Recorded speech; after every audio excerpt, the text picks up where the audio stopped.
Wait a minute, I hear something. Dr. Movie! Dr. Movie! Blueberry News! Dr. Movie! Dr. Movie! Yeah!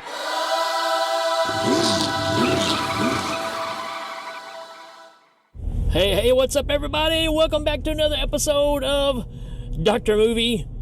I'm easing on down the road, and I don't know if you can hear it or not, but there's a little Subaru in front of me that's got a muffler on it that makes it sound like it's, I don't know, like an angry fart. I mean, the car is like, I don't know, 3 foot long. And, people like to put these mufflers on their car so they can be noticed. Well, everybody already notices your little car, so I'm not against little cars, but let a little car be a little car, would you? Don't try to beef it up. It is what it is, right? Got a good one for you here. I'm kind of getting back on track with the Tubi stuff. I've got a very extensive list going on, and kind of finally getting back to that with all the microphone mishaps and stuff, which, by the way, I didn't mention.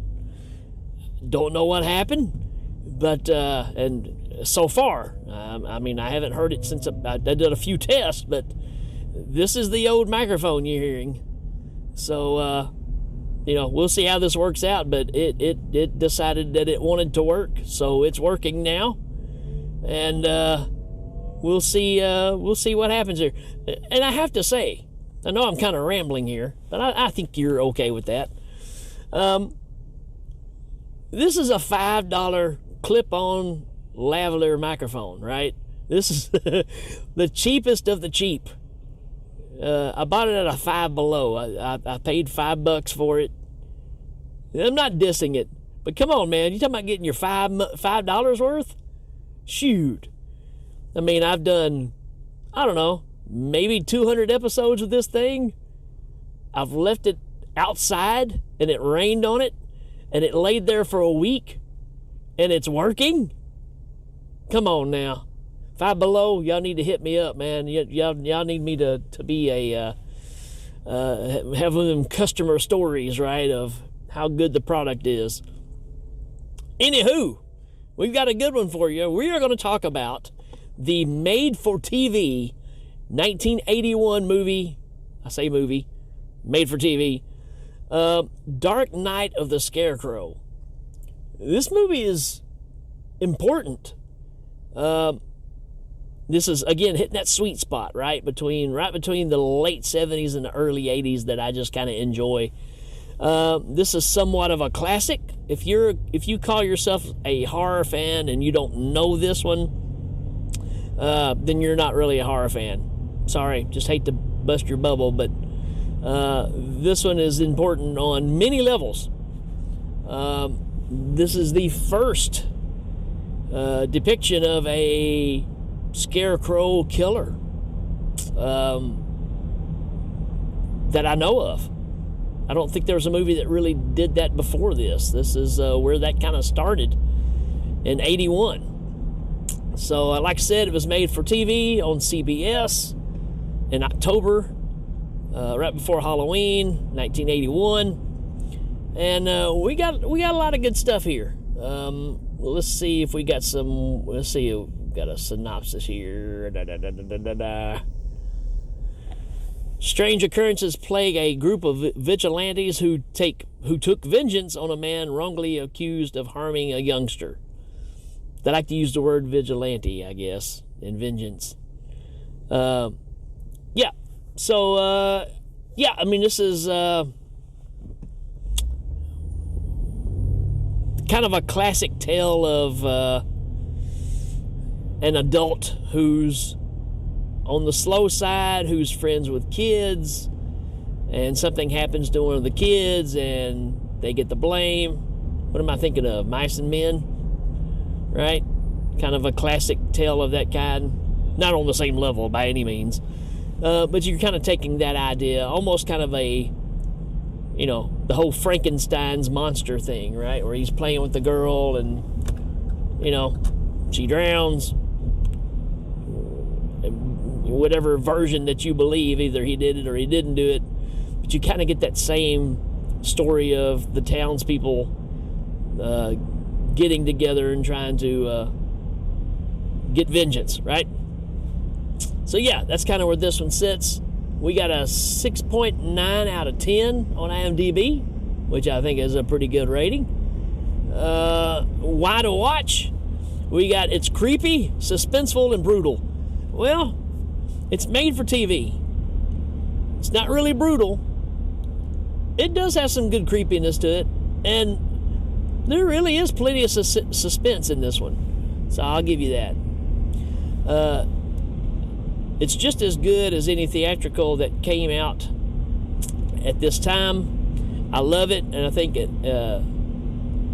of it as TV movie perfection. Yeah, I mean, it does have a little bit of that made-for-TV feel to it, but the fact that they pulled off what they did and some of the things that how it's shot is done really cleverly is the word I'm thinking of. Let's see what else we got here. It's just a very good horror movie with a great atmosphere, and I recommend it both to casual and fans of the genre alike. Yeah, very, very true. Again, it's kind of a cult classic, and pretty much can tell why. It's atmospheric, very eerie, lots of fun, rural locations, and great performances. Yes, that's the big takeaway from this, is you've got kind of a star-studded cast. I don't know that they were maybe all major stars at this time, but, you know, these are people that you see in tons of movies otherwise. So, yeah, let's get into our cast a little bit. Uh-oh, that was the wrong button. You've got Charles Durning in this. Always a bad guy. He is the epitome of kind of 80s bad guys. And he's not like a mischievous, evil guy. He's just that slime ball guy that you just love to hate. And Cat's Eye, right? He's the guy that has James Wood. Not James Wood. Was it James Woods? No. What's his name? The guy that he makes walk around the edge of the building from Airplane. Dang, I went blank. Anywho, I mean, Charles Durning is that guy, right? He's the bad guy. He was the bad guy, and he was in Dune, I believe, the Lynch version of Dune. So, I mean, he's just 80s bad guy. And there's a ton of movies I could pull up that he's in. Larry Drake is in this. Larry Drake plays Bubba. He's our slow-witted friend that's harmless as can be and plays with the kids. Kind of gets blamed for everything. We got Claude Earl Jones in this, who's in a ton of stuff. My favorite thing that he's in around this time period is used cars. He's the guy that takes the family to get the station wagon, and they pull the trick on him with the dog. We got Lane Smith in this, who is in a ton of stuff from the 80s. What else we got here?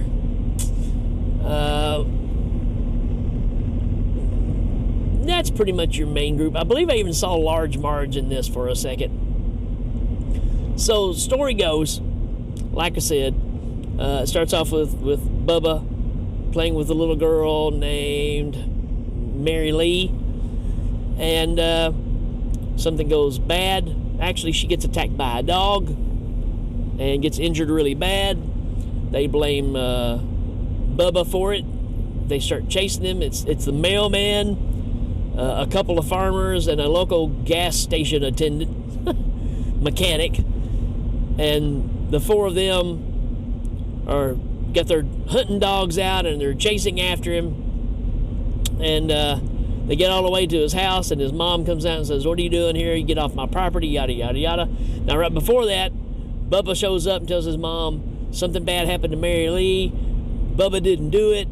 I'm scared. I don't know what to do." She says, "Well, we're going to play the hiding game. Remember when we played the hiding game before?" And he goes, "Oh, yeah, I remember." So he takes off. Well, this group of vigilantes show up at her door, and the dogs start going crazy, and they pick up a scent, so they follow it out, and there's a scarecrow out in the middle of this field. And our mailman, who is Otis, which never trust a guy named Otis, right? Especially a mailman named Otis. Hope you're not out there, Otis the mailman, listening to me. But that's Charles Durning's character. And he walks up to the scarecrow, and he can see Larry Drake's eyes, which, come on. I mean, everybody knows Larry Drake's eyes. They're very unusual. So I'm totally a reason why he got the part, I would think, because it really stands out. And it's a horrific kind of shot when he's looking up at him, and you can see Bubba's eyes through the holes of the scarecrow. And he's saying, Bubba didn't do it. And Otis backs away. They've all got their guns out, and they just start blasting him. So they end up killing Bubba. And there's a whole courtroom drama thing that happens, and they can't prove that they killed him. They say that they were fighting against him in self-defense because he hurt the girl, but the girl's been out of commission because she's been injured and she hasn't been able to tell her side of the story. So they get away with it, and the mom says some threatening words on the way out, and that kind of sets up the rest of what happens in this movie. And pretty much what happens is every one of these guys, at some point, they'll look out across the farmland or whatever, the two farmers at least, and they'll see a scarecrow out in their field, which was not there before. And it's exactly the same scarecrow. It's got the bullet holes in it, the whole shebang. So they start freaking out. They start getting together and talking about it. And of course, Otis is the ringleader of this bunch. He's like, look, we can't get together like this because people are going to talk. Don't you ever come over to my house again for anything. But they start getting scared out of their minds. And this movie does a really good job of foreshadowing, because every one of them have a scene where something is going on that becomes a part of the demise in a way later on, right?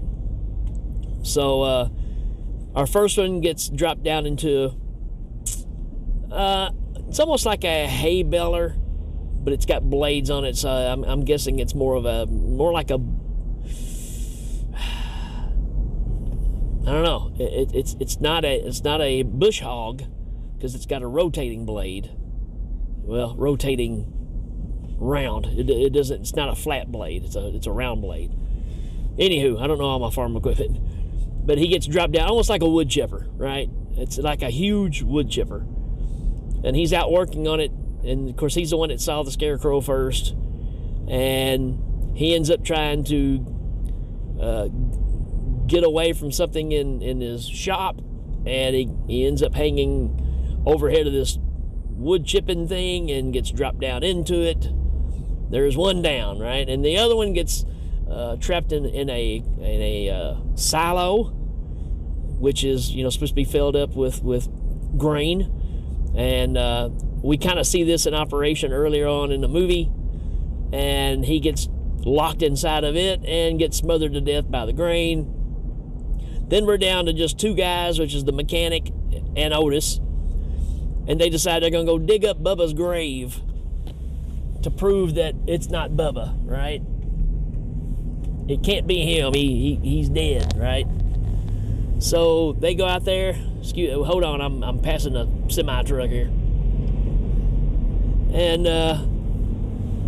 they dig up the grave, and the mechanic guy is kind of going crazy, and he's freaking out. And while he's down there, when he's closing the grave back up, which they did find the body, he's in there, so can't be Bubba, right? But the casket closes, and the mechanic's down there, and he's talking, and then Otis just pulls out a shovel and whacks him in the head and buries him in the grave too. So again, loose lips sink ships. So Otis is a bad dude. So now you got it down to where Otis is the last one. Now, during all this, the little girl, Mary Lee, has come back around. She's doing well. She's recovering. And she goes to see Bubba because nobody has told her that Bubba is dead. So she gets to Bubba's mama's house, and she has to let her know that there is no Bubba. And then she sees him out at his gravesite, and she's like, Bubba's fine. He told me so. It's like, uh-oh, got some weird stuff going on here. There's also the fact that Otis comes in and tries to blame Bubba's mom for all this killing too. Ends up giving her a heart attack, and she dies during a confrontation in her house. So he ends up